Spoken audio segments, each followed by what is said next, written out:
Got another one, and this time, let's go knight f3. And I'm going to go with a tried and true system. Let's copy Georg Meyer. We like Georg Meyer. And he likes to play c4 straight here, I believe. And I'm just going to copy him.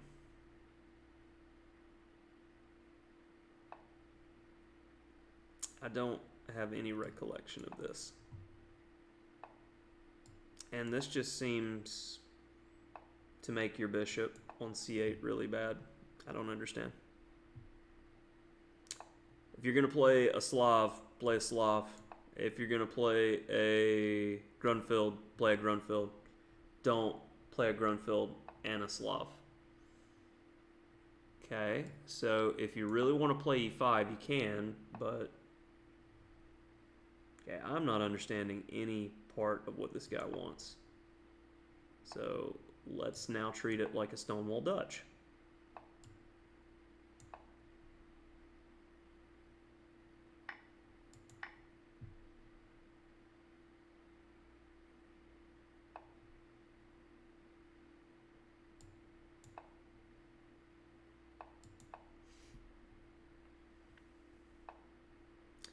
Bishop's still bad. Got it.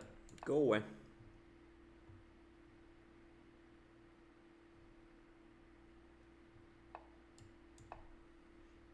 Now all my pieces are better than yours. Goes back. Interesting. Not quite sure how to proceed. Don't want to take immediately because he just takes. So let's go b4 and try to open things up. See if I can't touch every pawn in the position. Alright, if you want to take now, that's got to be bad. Alrighty, now we're getting something going. I'm threatening e4 if he doesn't move the queen. Well, let's go e4 just because that's fun.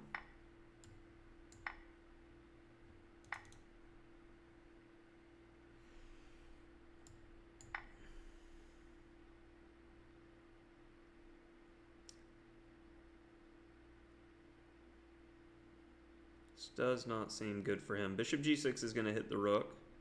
I've got maybe queen g2, threatening queen h3. If he goes king h8, bishop g6, ooh, this is not looking good for him.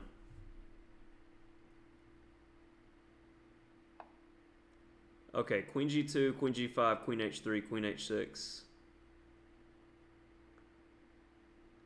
Maybe it's not as nice as I would hope.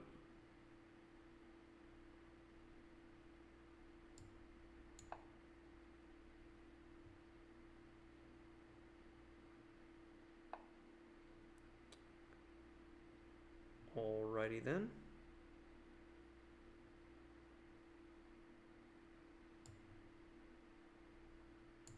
And I'm going to go fishing again. Because if f3, queen h3.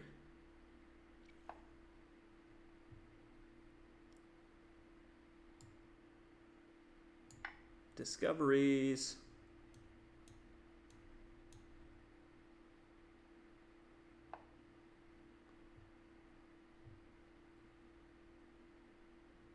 Huh. More discoveries? Bishops are good. Bishops are exceptional. Wow. Pouring it on today. Okay. And then what? And I like how I got a little bit of time here to try to figure this out because my crap is all over the place, but these guys are terrible.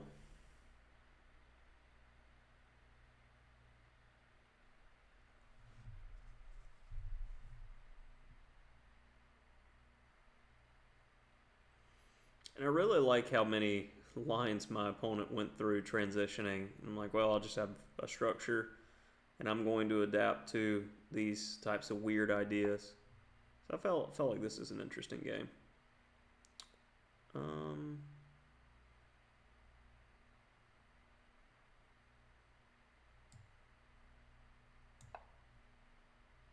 let's keep that, just in case.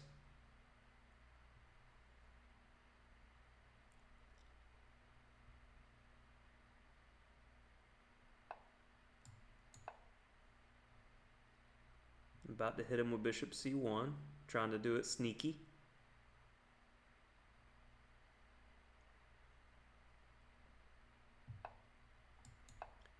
There it is.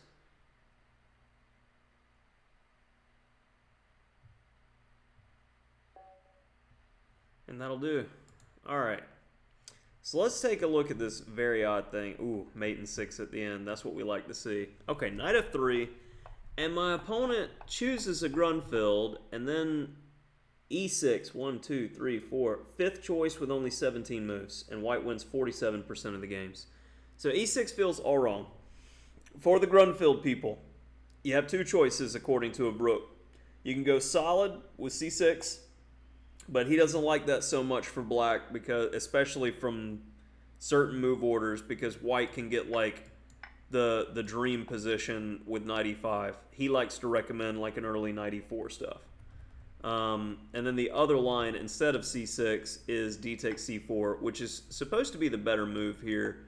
And then you get this type of position, and I mean, it's roughly equal, but I mean, by the time we get to this position, you see like in 2001, Karpov, Kasparov, Smirin's in there, Grandelius, a lot of strong grandmasters, Petrosian, Cheparinov, and the database is equal all in this position, and the engine says meh.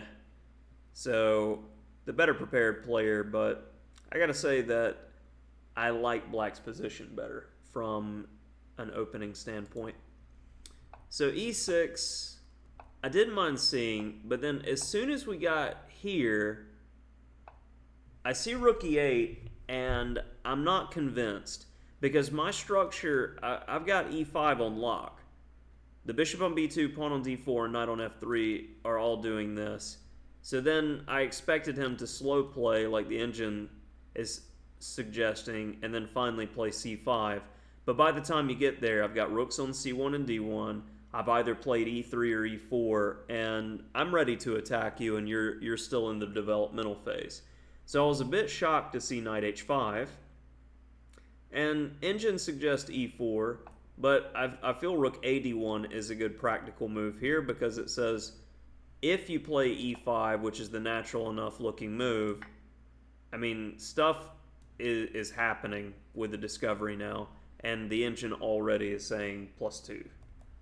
f5, knight e5 makes sense, but I mean, this stonewall structure, you normally want this knight gone, so you can play f3 to make sure he can't keep a strong knight on e4. And you can sometimes break the wall with f3, e4. So my plan here was to just go, okay, no f4, no e5, and I'm going to get this knight out of the way.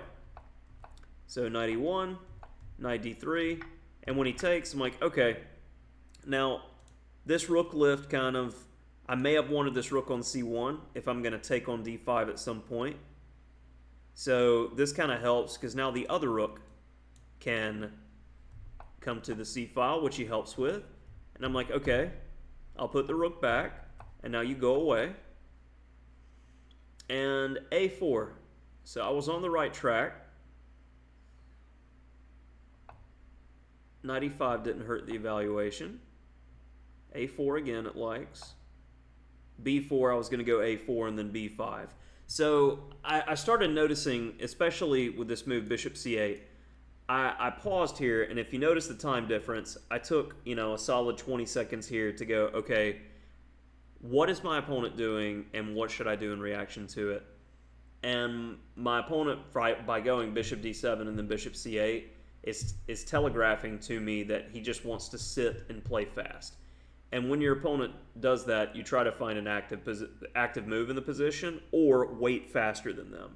So one option is to play king h1 and go as fast as you can and be like, okay, I put the onus back on you then if you're not going to do anything. And sometimes they'll have an impulse buy and do something quick.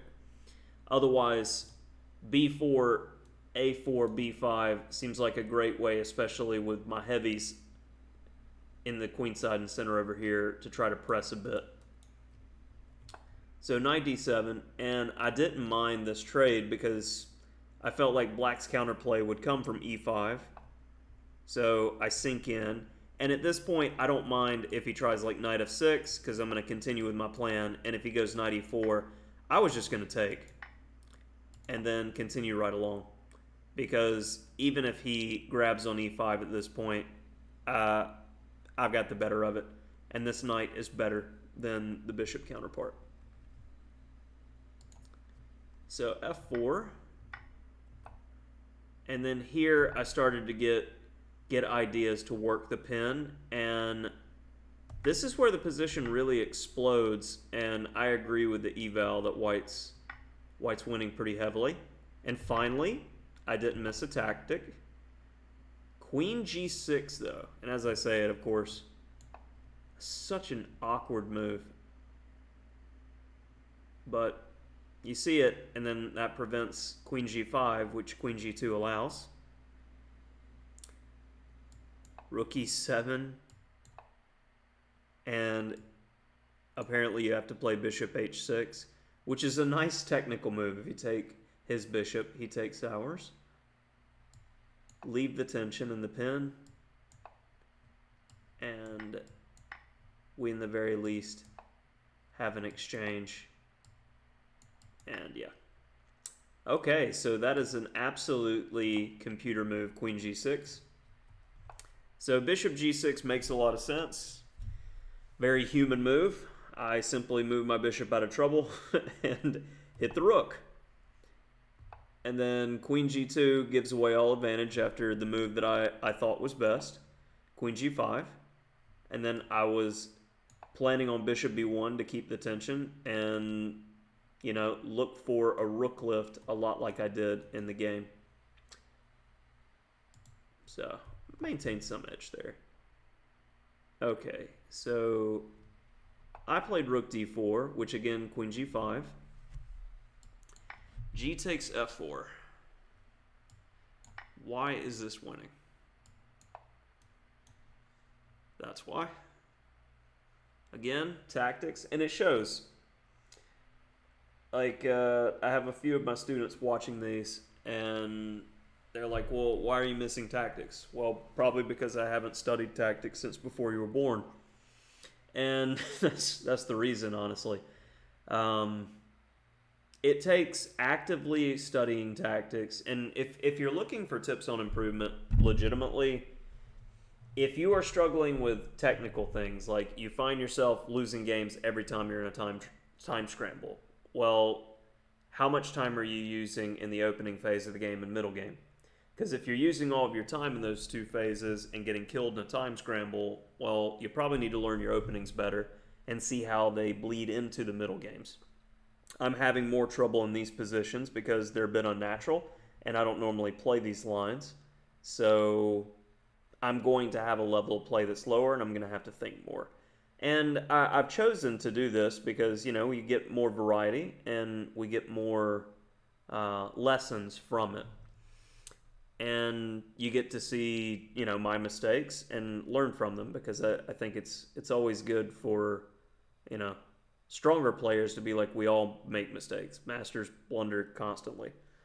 Some players make us out to be demigods in some way, but that's just not the case at all. Everybody makes mistakes. We're human. So back to that theme of improvement. Well, in my case, I'm constantly missing like elementary tactics. Like for master level, I feel like this type of idea with G takes F4 and the rook lift is simple. If I had more time to think, I would definitely find it. But if you had somebody like Naroditsky, he would just like crush in this position and not hesitate at all. He would do it pre-moving because he's a tactical genius. So it shows that I would need to study tactics. So how does one go about studying tactics? I would strongly recommend the woodpecker method. And I've done a video on YouTube in the past on the woodpecker method and how to study tactics. So I'd definitely take a look at that if you're interested. So I play rook d4. All advantage is gone. But when he goes king g7, back in the game. G takes f4. And f5. I had to go with the discovery. Why not? Rook g4. You can't resist. And rook h4. Okay. Finding some decent moves. All those were first choice. That's what we like to see. And then we'll go ahead and finish off with the mate. Queen takes. Rook takes. And this is where I definitely would not have found rook takes h6. I'm going to be completely honest. This is what I'd envisioned. And then queen g5. And GG. All right, so that was a bit of an interesting game. And like I say, I'm trying to add more instructional tips than just Bryan plays blitz. So hopefully you're enjoying the series. And again, add stuff in the comments. I enjoy talking to you guys, especially, the polite people. All right, till next time.